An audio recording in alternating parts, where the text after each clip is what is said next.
Hill from DoneRight Management. I am in the Alpine Connection, unit number 5 in the Aspens Grove.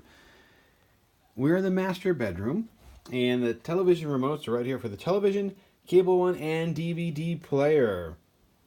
Turning on the television, you have the button here on the top right, and you can cycle through. Now, the cable is set to HDMI1.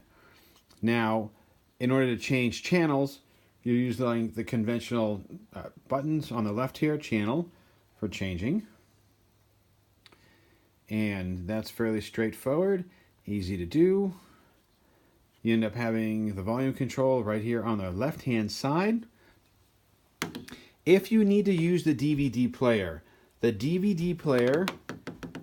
the CableOne box are going to share the same power source. So you'll need to unplug the CableOne unit, plug the power source in for the DVD player, and then you will use the source button on the HDMI.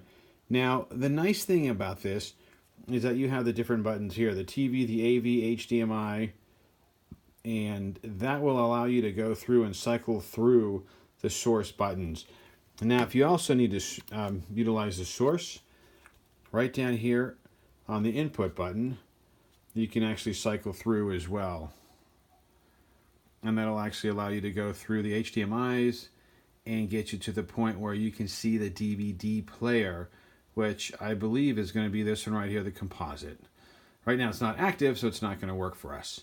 But if you've got any further questions, you can give us a call on the landline. The number is 208-634-0030. Cheers and have a wonderful time.